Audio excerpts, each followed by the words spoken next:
오늘은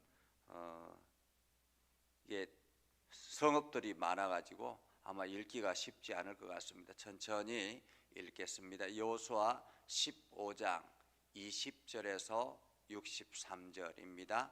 다 같이 함께 읽겠습니다. 유다 자손의 지파가 그들의 가족대로 받은 기업은 이러하니라.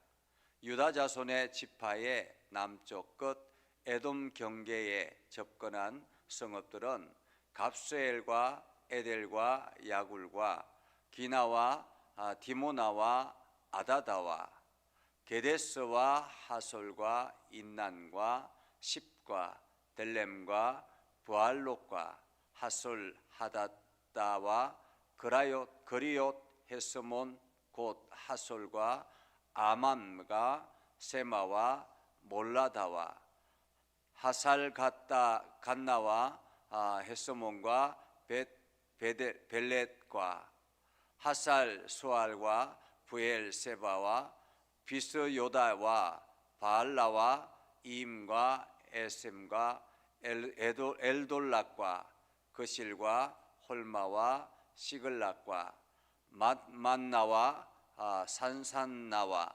러바욕과 시람과 아인과 림몬이니 모두 29성읍과 그 마을들이었으며 평지에는 에스다올과 소라와 아스나와 사누아와 엔간님과 다푸아와 에남과 야르문과 아둘람과 소고와 아세가와 사라임과 아디다임과 그델라와 그대로 다임이니 14성읍과 그 마을들이었으며 스난과 하다시와 믹달갓과 딜르안과 미스베와 욕드엘과 라기스와 보스갓과 에글론과 갑본과 라맘과 기들리스와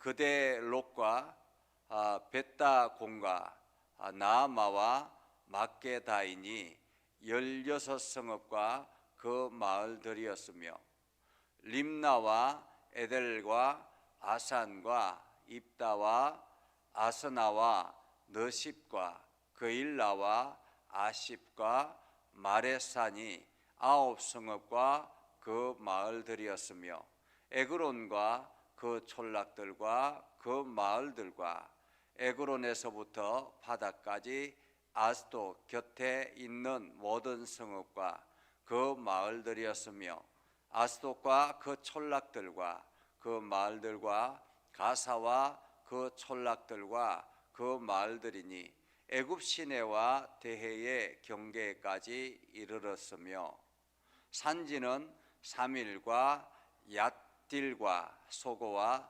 단나와 기랏산나 곧 드빌과 아납과 에스도모와 아님과 고센과 홀론과 길로인이 11성읍과 그 마을들이었으며 아랍과 두마와 에산과 야님과 벳다부아와 아베가와 홈다와 기릇 아라바와 곧 헤브론과 시올이니 9성읍과 그 마을들이었으며 마운과 갈멜과 십과 웃다와 이스라엘과 욕드암과 시누아와 가인과 기브아와 딥나니 10성읍과 그 마을들이었으며 할홀과 벳술과 그돌과 마락과 벳아녹과 엘드곤이니 쪽을 지나고 6성읍과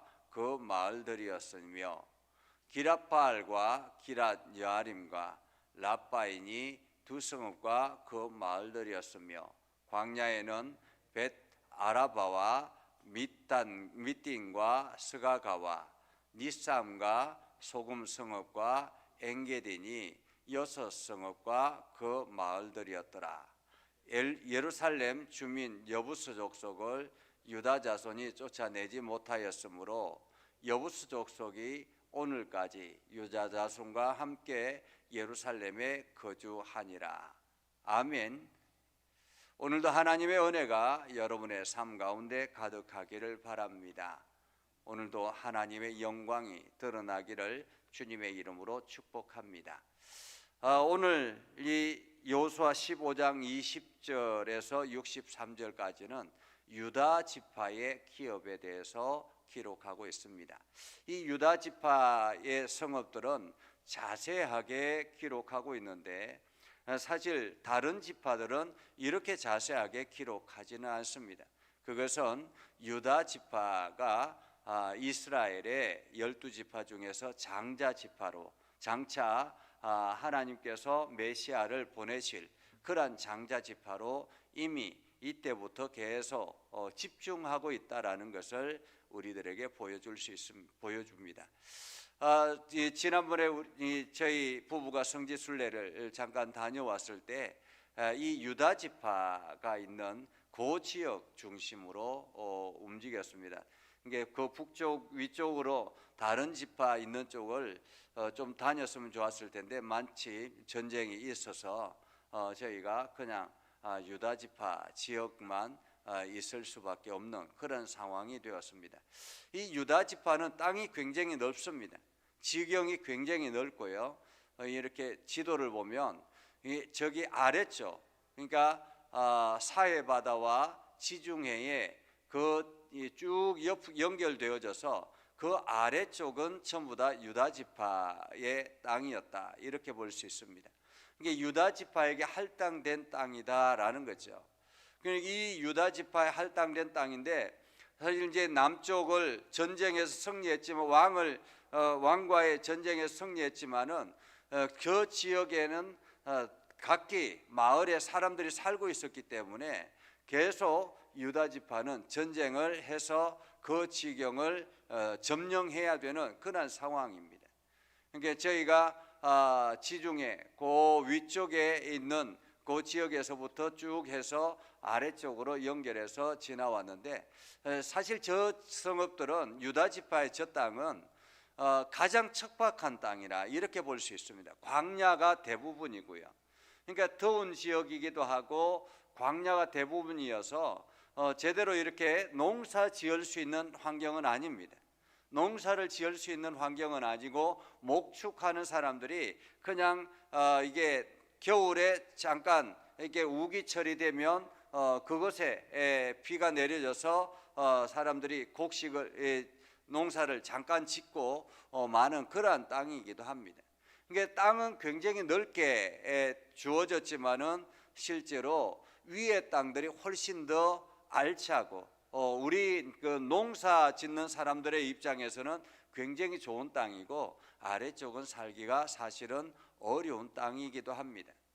그리고 저 지중해의 아래쪽에 지금 애국과 접경해 있는 가자 지구가 지금 지중해라고 적혀 있는 저 아래쪽에 있는 위치에 있는 곳이 블레셋 땅입니다. 저곳이 지금 가자 지구고 계속 지금도 여전히 전쟁 중에 있는 곳이고 저 땅은 오랜 기간 동안 이스라엘을 괴롭히는 그러한 블레셋이 살고 있는 땅이기도 합니다.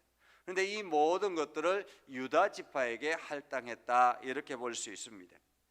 그러면서 오늘 성경에 보면 이제 네 분류로 나눌 수 있는데 20절에서 21절에서 32절까지 21절에서 32절까지는 남방 네게브 지역을 말하고 있습니다.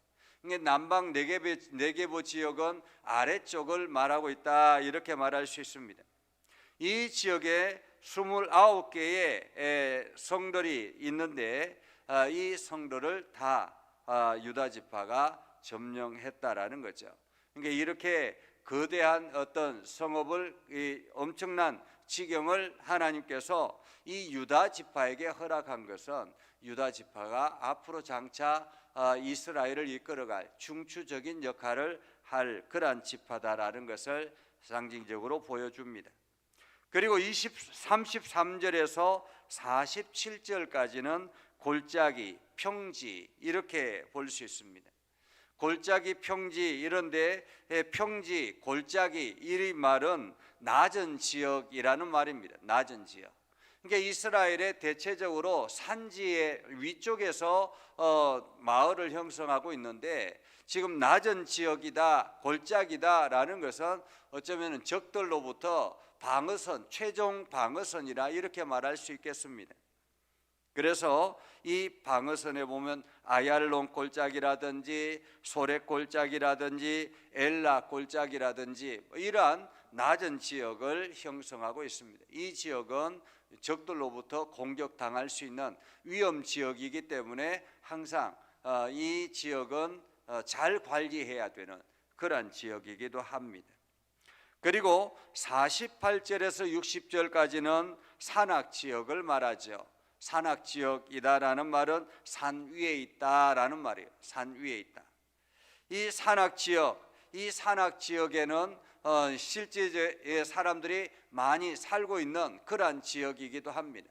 이곳은 산 위에 있기 때문에 이게 안전하기도 하고 또 그곳에는 산 위에 있기 때문에 여러 가지 지중해 시원한 바람이라든지 이슬이라든지 뭐 이러한 것들이 훨씬 더 유리하게 있기 때문에 산 위에는 농사도 잘 되는 그러한 지역이기도 합니다.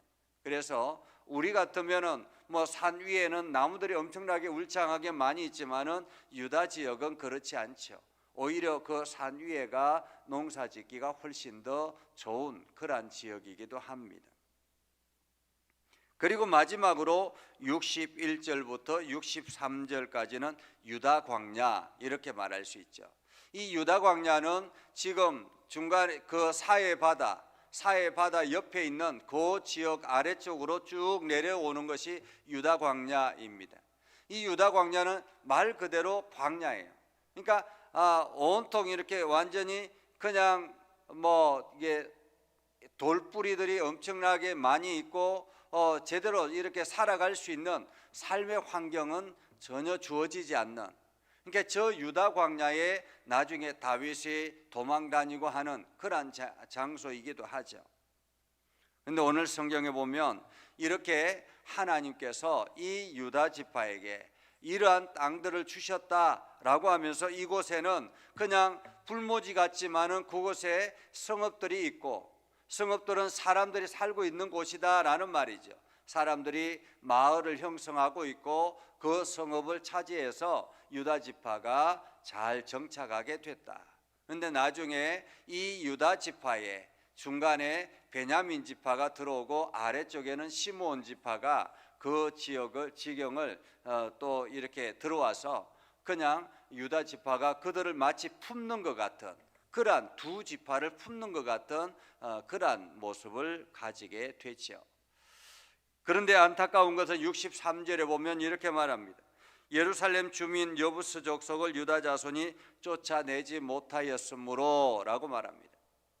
이 말은 다른 지역은 다 쫓아냈는데 이 예루살렘 지역은 여부스 족속이 살고 있는데 그곳은 쫓아내지 못했다. 유다 지파가 다른 지역은 다 쫓아냈는데 여부스 족속을 쫓아내지 못했다라는 것은 쫓아내지 못한 것이 아니라 안 했다 이렇게 말할 수 있겠습니다. 왜냐하면 이 예루살렘은 살기가 좋은 장소이기도 하고 그렇기 때문에 이 예루살렘의 터전을 잡고 나중에 장차 이제 터전을 잡게 다윗이 이 예루살렘을 중심으로 터전을 잡게 되는데 이 예루살렘에는 여부스 족속이 있음으로 인해서 그들을 종으로 노예로 삼게 되었다라는 말입니다. 그래서 허드렛 일들은 그들에게 맡기는 그러한 일들, 굳이 이 사람들은 우리가 쫓아내지 않아도 되겠다 이렇게 생각했던 것 같습니다. 한마디로 하나님의 말씀을 이 정도면 됐지라는 안일함이 유다 지파에게 있었다 이렇게 볼 수 있겠습니다. 그러나 나중에 이 여부스 족속도 이스라엘을 괴롭히는 어려움을 당하게 하는 그러한 원인이 된다라는 거죠. 우리가 신앙생활 하면서도 마찬가지입니다. 하나님께서 우리에게 주신 지경이 있고 그 지경을 향해서 우리가 열심히 달려갑니다. 어느 정도 열심히 달려가다 보면 이 정도면 괜찮겠지라는 그런 안일함이 우리 안에 있을 수 있습니다. 그러나 하나님은 그 끝까지 그 모든 것들을 정리하라라고 하시는 이유가 있다라는 거죠. 이스라엘 백성들에게 가나안 땅을 점령할 때 그 땅에 있는 모든 것들을 완전히 쳐 부수고 죽여라 라고 소멸해라 라고 하는 이유는 장차 그것이 너희의 신앙의 빌미가 될 수 있기 때문에 그렇다라는 것입니다. 그래서 우리는 오늘도 하나님의 말씀을 끝까지 지키는 훈련이 필요합니다. 마지막까지 순종하는 순종의 훈련이 필요하다라는 거죠. 이 정도까지 적당하게 이러한 것은 하나님께서 허용하지 않는다라는 것입니다. 이것이 사단이 우리를 무너뜨리게 하는 전략이다 이렇게 말할 수 있습니다. 그래서 오늘 이 유다 지파가 마지막에 안타깝게도 쫓아내지 않았다라는 이것이 이 성경의 유다 지파의 한 오점이 될 수 있다라는 것을 우리에게 보여주죠.